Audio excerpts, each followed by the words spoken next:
শীতের রাত, যেদিন পৃথিবী থামে কিন্তু কিছু জিনিস জেগে ওঠে।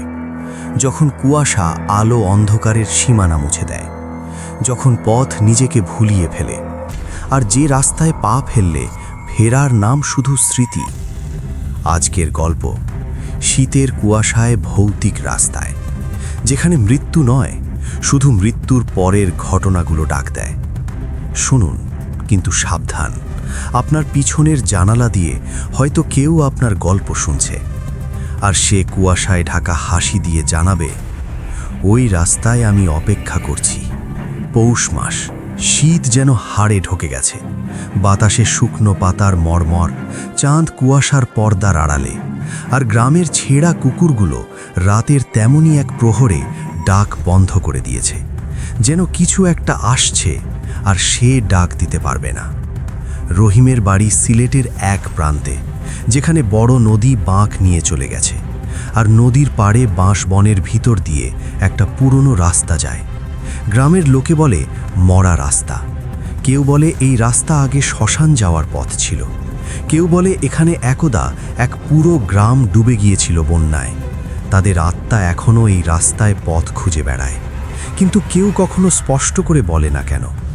বললে কথা শেষ হয়ে যায়, আর কথা শেষ হওয়ার মানেই হলো কোনো কিছু শুরু হওয়া। রহিম 5 বছর ঢাকায় ছিল, ফ্যাক্টরিতে মিস্ত্রি। মা মারা যাওয়ার খবর পেয়ে ফিরে এসেছিল এক সন্ধ্যায়। গাড়ি থেকে নামতেই দেখল গ্রামের কোনো মানুষ তাকে অভ্যর্থনা করতে আসেনি। শুধু ঠাকুরদাদা রাস্তার কোণে বসে আছে, হাতে একটা মাটির কলসি। চোখ দুটো যেন কুয়াশার ভিতর দিয়ে কিছু দেখছে যা রহিম দেখতে পাচ্ছে না। ফিরে এসেছিস? ঠাকুরদাদা জিজ্ঞেস করল না, বলল, হ্যাঁ। ঠাকুরদাদা, এসব কথা এখন কেউ বিশ্বাস করে না। ঠাকুরদাদা কিছু বলল না, শুধু কলসিটা তুলে তার মুখে একটা কালো কাপড় জড়িয়ে দিল। নকশি কাঁথার টুকরো, যেখানে সিলেটি নাগরিতে লেখা, যে যাবে সে ফিরবে না, কিন্তু সে জানবে না যে সে ফেরেনি। বাড়ি গিয়ে রহিম দেখল মায়ের ঘর খোলা নেই, চাবি পাওয়া গেল না। দাদি বলল, ওর ঘরে রাতে কখনো ঢুকতে নেই, আর যদি দেখিস ও বারান্দায় দাঁড়িয়ে, তবে কখনো ওর দিকে তাকাইস না, বিশেষ করে কুয়াশা যখন রাস্তা ঢেকে দেবে। প্রথম রাত, রহিম খাওয়া দাওয়া শেষ করে ঘুমাতে যাচ্ছিল। হঠাৎ শুনল টপ টপ টপ, ঝর্নার মতো শব্দ। কিন্তু বাইরে বৃষ্টি নেই, বরং আকাশ পরিষ্কার। চাঁদ এবার কুয়াশার পর্দা ঠেলে বেরিয়ে এসেছে, যেন চোখ মেলেছে। সে জানালা দিয়ে তাকালো। বারান্দায় কে যেন দাঁড়িয়ে, একটা মহিলা, পিছন ফিরে, পরনে সাদা শাড়ি, কিন্তু পায়ের কাছে কাদা লেগে কালো হয়ে গেছে। মাথায় ঘোমটা নেই, চুলগুলো ভিজে কাঁধে নেমে এসেছে, আর হাত দুটো পিছন দিকে ঝুলছে না। ওরা কোমরের নিচ দিয়ে ঘুরে আসছে, একদম পিছনে, পিঠের দিকে, যেন কোনো কাজ করছে। রহিম ভয় পেল, কিন্তু কোনো শব্দ করল না। দাদির কথা মনে পড়ল, যদি দেখিস তাকাইস না। সে অন্ধকারে শুনল টপ টপ টপ, আর পরের মুহূর্তে গুনগুন করে গান, একটা পুরনো গ্রামীণ লোকগীতি। যাবিরে কুয়াশার পথে, পাবিরে তোর ছায়ার পিছু ধরে। ছায়া যদি বলে আমি তোর মা, তবু কিন্তু ফিরবি না আর। রহিম চোখ খুলল। বারান্দা ফাঁকা, কিন্তু মাটিতে ভিজা পায়ের ছাপ। আর ছাপগুলো শুধু বাইরে থেকে ভিতরে আসে না, ওরা ভিতর থেকে বাইরে গেছে। কিন্তু মাঝখানে একটা ছাপ উল্টো দিকে ঘুরেছে, যেন কেউ পিছন ফিরে দাঁড়িয়ে ওকে দেখছিল। পরের দিন রহিম গ্রামের মাঝখানে যায়। নামাজের পর লোকজনের কাছে মায়ের কথা জানতে চায়, কিন্তু কেউ কথা বাড়ায় না। শুধু এক বুড়ো মৌলভী সাহেব তাকে ডেকে আলতো করে বললেন, বেটা, তোর মা ভালো ছিল না কয়েক মাস, বিশেষ করে যখন কুয়াশা নামতো। ও বলতো, ওরা আসছে, ওরা পথ দেখাচ্ছে।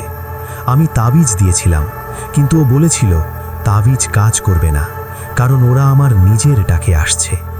কারা? মৌলভী সাহেব চোখ নামালেন। যারা মরে গেছে কিন্তু পথ পায়নি, যাদের শেষকৃত্য হয়নি, যাদের কবরে কুয়াশা ঘনিয়ে গেছে, আর ওদের পা দিয়ে পানি নয়, কাদা আর চুল গড়িয়ে পড়ে। রহিম চুপ করে রইল। কাদা আর চুলের কথা শুনে মনে পড়ল গত রাতের সেই ছাপগুলো।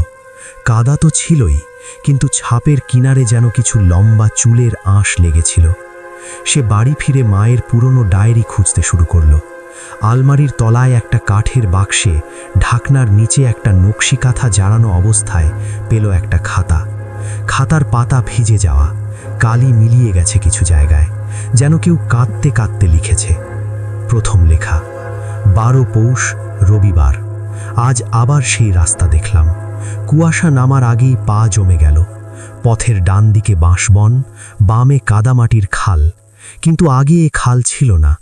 মনে পড়ে আমার ছোটবেলার এক বন্ধু মিনা। ওকে এই খালে ডুবে যাওয়ার আগে আমি সাহায্য করিনি। ও চিৎকার করেছিল, মানুষ আছিস, আমাকে ধর।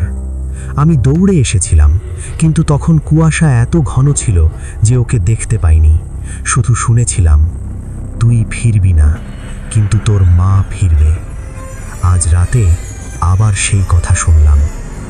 পরের পাতায়, 15 পৌষ। ওরা আমাকে ডাকছে, একজন নয়, অনেক। সবাই আমার চেনা, সবাই মরা, কিন্তু তাদের চোখে জল নেই। চোখ দুটো সাদা, যেন কুয়াশা ওদের ভিতরে ঢুকে গেছে। ওরা বলে, তুই আমাদের পথ দেখাবি, কারণ তুই যেদিন আসবি সেদিন কুয়াশা পৃথিবী ঘিরে ফেলবে, আর তুই হবি আমাদের মধ্যে সবচেয়ে নতুন। রহিমের হাত কাঁপছিল।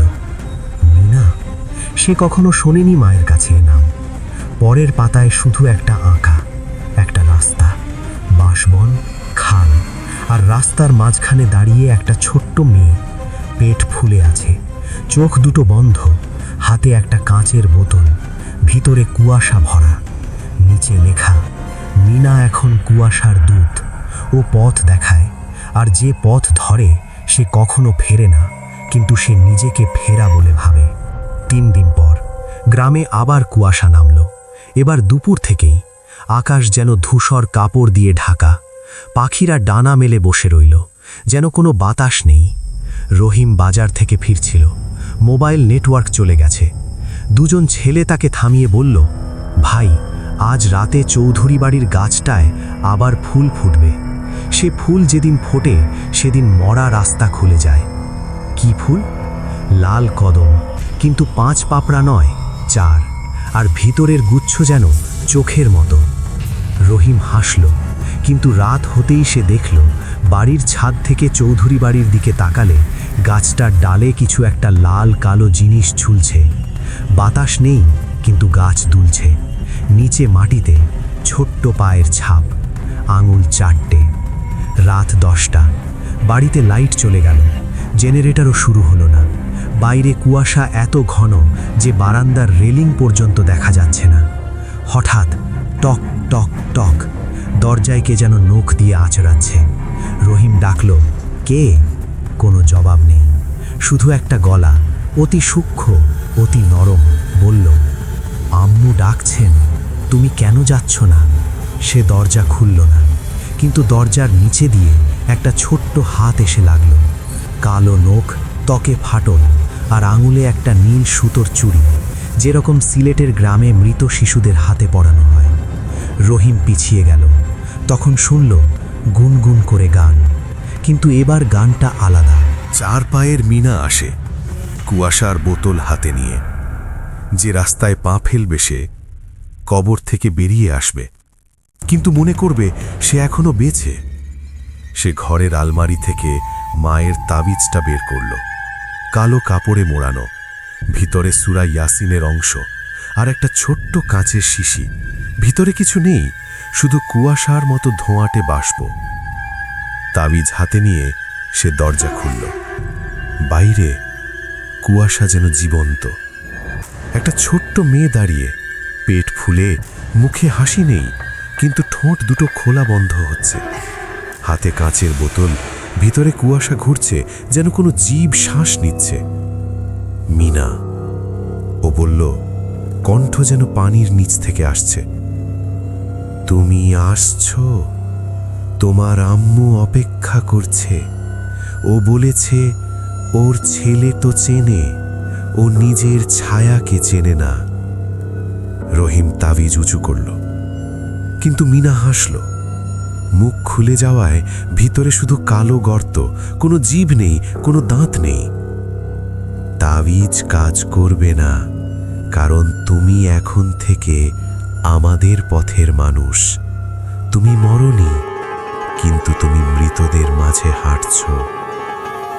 রহিম পিছু হটতে লাগল, কিন্তু পিছনে দেয়াল নেই, শুধু একটা রাস্তা, বাঁশ বনের ভিতর দিয়ে, কুয়াশায় ঢাকা, মাটি কাদা মাখা, আর পাশে একটা খাল। সে নিজেকে চিনতে পারছে না। হঠাৎ মনে পড়ল, ও তো আজ সকালে বাজার থেকে ফেরার সময় মোবাইল পকেটে রেখেছিল, কিন্তু এখন পকেট ফাঁকা। সে দৌড়ালো, কিন্তু পা যেন কাদায় আটকে যাচ্ছে, আর কাদা থেকে হাত বেরিয়ে আসছে, সব মহিলাদের হাত, সাদা শাড়ির আঁচল জড়ানো, নখগুলো লম্বা কালো। ওরা ধরছে না, ওরা টেনে নিচ্ছে ভিতরে। মিনা পিছন থেকে বলল, যাও না, আম্মু তোমার জন্য নতুন ছায়া তৈরি করেছেন। তোমার পুরনো ছায়া তো আমাদের কাছে রয়ে গেছে, আর ছায়া ছাড়া মানুষ কখনো ফেরে না। 12টা বাজে। গ্রামের ঘড়ির শব্দ শোনা যাচ্ছে না। ঠাকুরদাদা বারান্দায় বসে কলসিটা হাতে নিয়েছে। দাদি জানালা দিয়ে তাকাচ্ছে, চোখ দুটো ভিজে। ও গেছে। ঠাকুরদাদা মাথা নাড়লেন।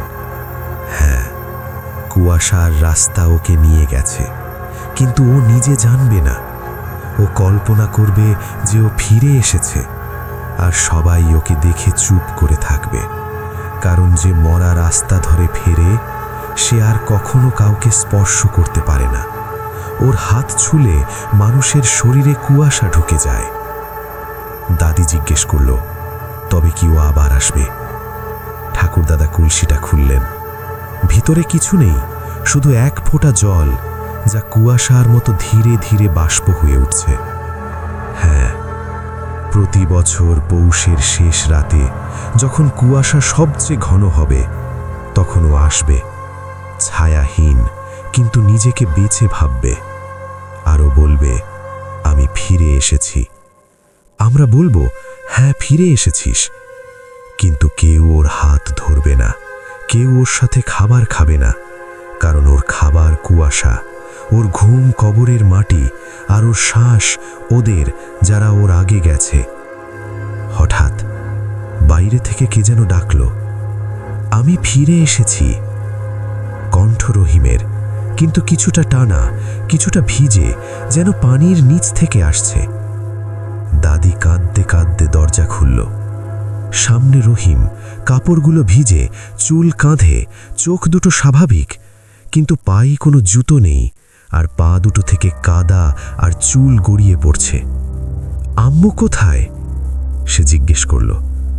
দাদি বলল, ও তো মারা গেছে বাবা। রহিম হাসল, একটু অদ্ভুত হাসি, যেন কেউ ওর মুখের পেছন থেকে টানছে। না দাদি, ও তো আমাকে ডাকছিল, আমি শুনেছি, আমি গিয়েছিলাম, আরও বলেছে, তুই এখন আমাদের পথের রক্ষী। প্রতি বছর কুয়াশা নামলে তুই আরেকজনকে নিয়ে আসবি। দাদি চুপ করে রইল। ঠাকুরদাদা এগিয়ে এলেন, হাতে কলসি। তুই কি তোর মায়ের আওয়াজ শুনেছিস? হ্যাঁ, ও বলেছে তুই এখন ছায়াহীন, কিন্তু কেউ বুঝবে না। ঠাকুরদাদা কলসি উল্টে দিলেন।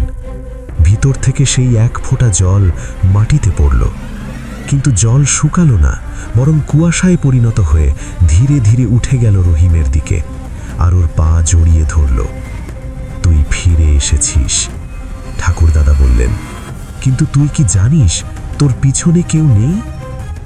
রহিম পিছন ফিরল, দেখল মাটি ভিজে, কিন্তু তার পা থেকে কোনো ছায়া নেই, শুধু কুয়াশা ঘিরে আছে। আর ওর ঠিক পিছনে দাঁড়িয়ে একটা মহিলা, সাদা শাড়ি, ভিজে চুল, হাত দুটো পিঠের দিকে ঘুরে। মা। ও হাসছে না, ও শুধু বলছে, দেখেছিস, তুই ফিরে এসেছিস, কিন্তু তুই তো আমার সাথেই ছিলি, আর এবার তোর পালা, একজনকে আনতে, যে কুয়াশার রাস্তায় পা ফেলবে আর নিজেকে বেঁচে ভাববে। রহিম চোখ বন্ধ করল, আর কুয়াশা তাকে জড়িয়ে ধরল, নরম, ভিজে যেন মায়ের কোল, কিন্তু ভিতরে ছিল শুধু খালি গর্ত। যেখানে ছায়া ছিল সেখানে এখন কুয়াশার নিঃশ্বাস। পরের দিন সকাল, গ্রামে কেউ কিছু বলে না। রহিম বাড়িতে আছে, খায়, কথা বলে, চা খায়, কিন্তু কেউ ওর হাত ছোঁয় না, কেউ ওর সাথে একই থালায় খায় না।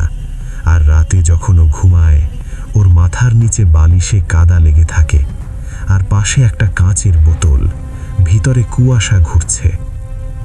একদিন পাশের বাড়ির রাবেয়া এলো, রহিমের ছোটবেলার বন্ধু। রহিম ভাই, কেমন আছো? সে হাসল, স্বাভাবিক হাসি, কিন্তু চোখ দুটো কুয়াশার মতো ধোঁয়াটে। ভালো, তবে আজ রাতে কুয়াশা নামবে। তুই কি আমার সাথে বাজার থেকে ফিরবি? মরা রাস্তা দিয়ে, সেটা তো সবচেয়ে সোজা পথ। রাবেয়া কিছুক্ষণ চুপ করে রইল, তারপর মাথা নাড়ল। হ্যাঁ ভাই, চলো। তখন রহিমের পিছনে কুয়াশার ভিতর থেকে একটা ছোট্ট মেয়ের হাসি শোনা গেল। আরেকজন আসছে, আরেকটা ছায়া আমাদের কাছে।